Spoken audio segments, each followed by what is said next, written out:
So one of the biggest misconceptions that I hear within landscape photography as an art form, or generally any kind of art form, is that there's that one secret ingredient that makes professionals and experts within whatever field it is better than the rest. And once you have learned that one secret ingredient, then you're just as good as the professionals. Now luckily that cannot be further from the truth. In this video I want to give you the pointers that makes professionals and experts within a field of art, in this case landscape photography, stand out from the happy amateurs or the beginners. Now it is of course important to get the definitions right. When I say amateur, it does not mean that that person cannot be great at landscape photography in this example here. And likewise, a professional can definitely make a living from landscape photography, but he may not be as great or as esteemed among his peers as the amateur will be. The point of this video is simply just to point out all the different things that added together makes for a professional, expert or advanced person within a specific field of art. And I will talk about that from a landscape photography perspective.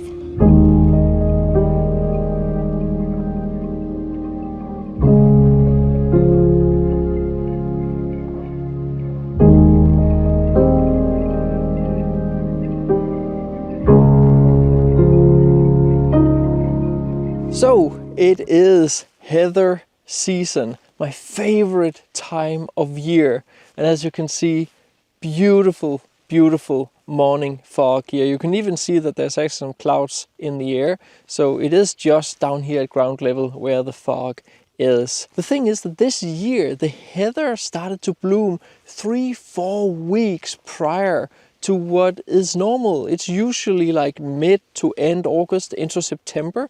This year it started blooming at the end of July. Likewise, back in May, both the wild garlic and the rape seeds started to blooming way earlier than the previous years. So I've been caught completely on the wrong foot because I plan my workshops and my travels after what seasons I'm back home in Denmark and I can photograph.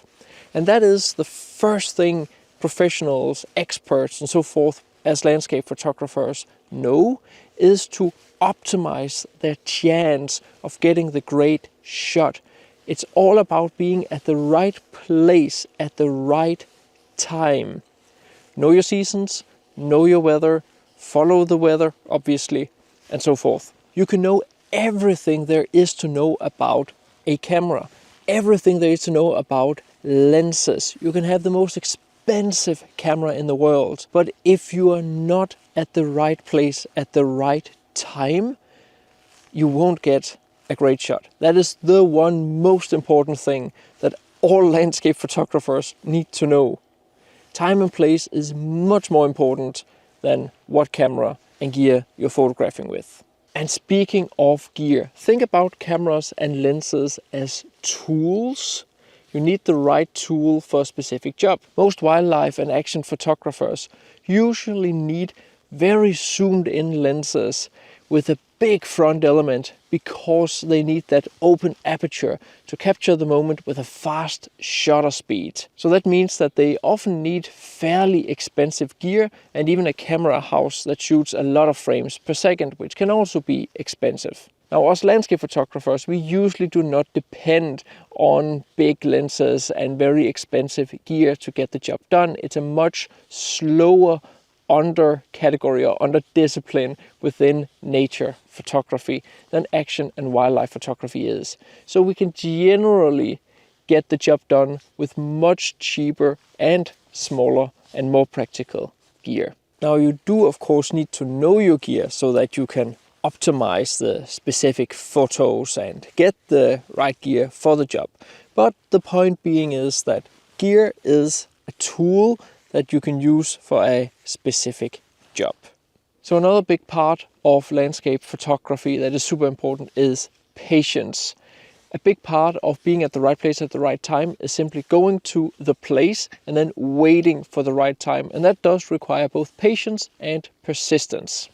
And next thing on the list, no matter the kind of art that you do, but again, from a landscape, whether it's music or something visual, you need to know about composition. How do you compose the different elements to each other?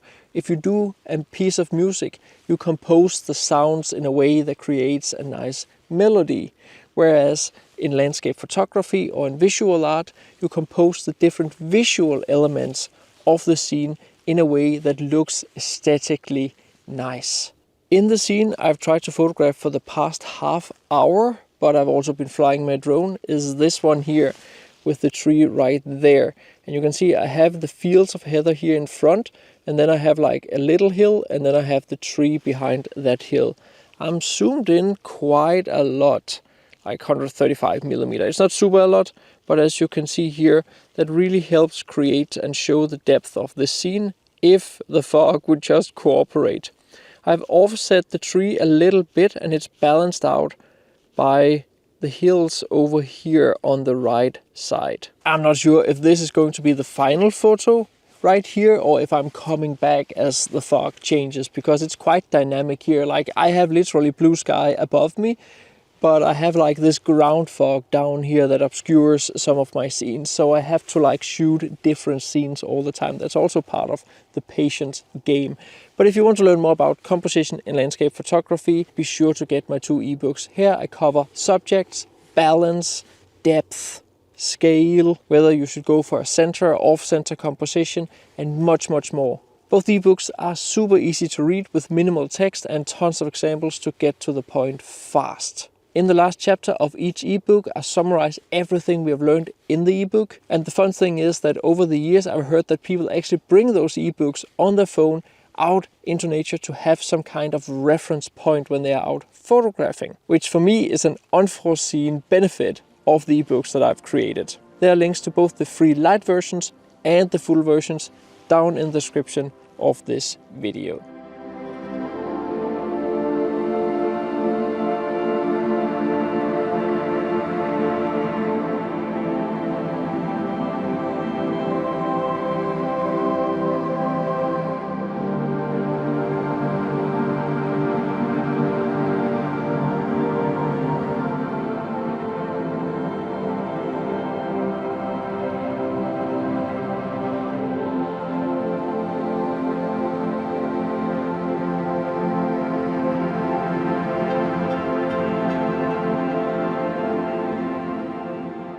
A big part of my own personal success is also down to research and exploration.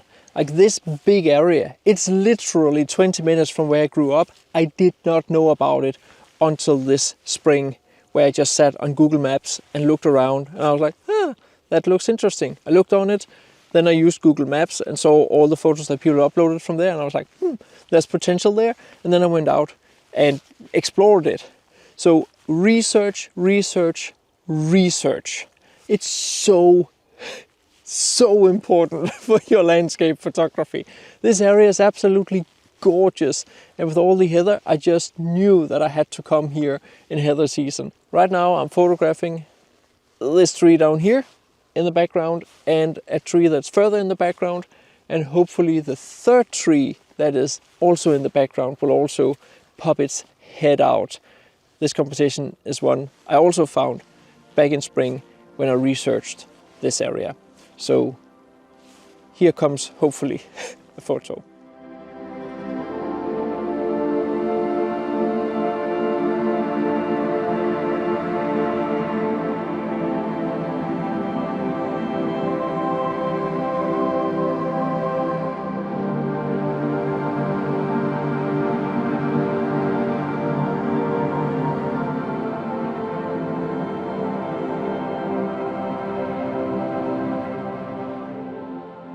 Now, another thing that is super important for us landscape photographers is to be able to benefit from the light.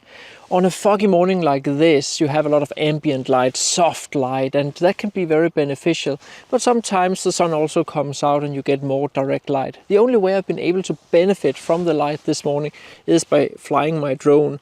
But I gotta say, it really does benefit the shots. So right now I'm simply just flying above the forest and photographing the fog among the trees, and you can really see how those trees just stand out right here and how the light is lighting up the fog. It looks absolutely gorgeous. Sometimes the sun goes behind the clouds, and that is not necessarily super bad, even though I don't get the sunbeams, but instead I simply just get a much more simple photo where I can just get that separation with the fog among the trees. But here are a few of the photos I captured with the drone.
So a super important thing I need to reiterate each heather season is that you're not supposed to walk on the heather.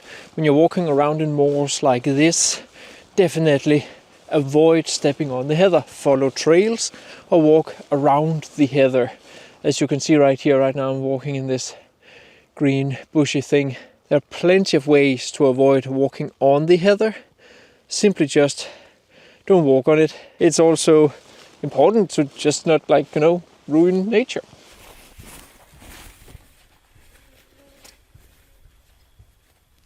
So depending on your style, your form of storytelling, your vision, and the sub-genre of photography you're doing, I would argue that post-processing or editing is also a huge part of landscape photography.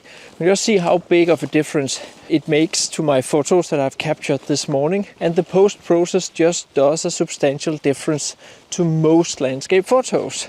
So if you want to learn more about landscape photography post-processing, be sure to enroll in my big post-processing course, Photoshop for Landscape Photographers. It is in this course where I share all my different techniques for editing photos, and throughout the course I try to teach you to think for yourself so that you can use the techniques that benefit your photos and that you yourself can make the decisions that are beneficial for the kind of photography you want to do.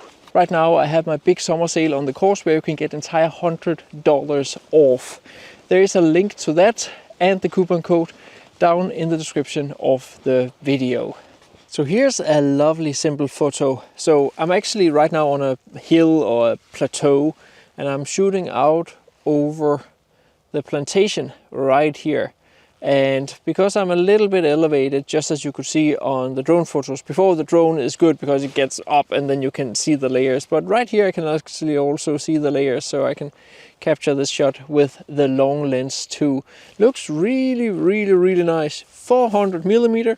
ISO 100 gives me a shutter speed of 1/50th of a second, and I have at least 4 layers of trees right here. Looks gorgeous.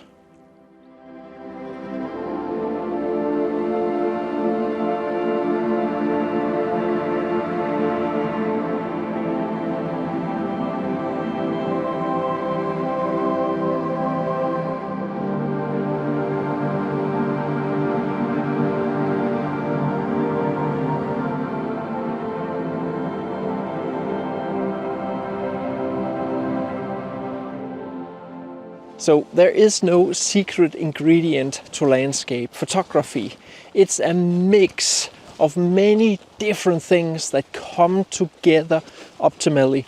And you as the photographer is the one to make that happen. Whether that requires patience, research, persistence, composition, editing, or any of the other things I talked about in this video. There is no one secret ingredient to make professional photographers' photos stand out above other photos. It's about learning the craft. If you want to learn more about post-processing or composition, be sure to get my educational material down in the description of this video and use the coupon code for the editing course if you want to save a bit of money. See you next time.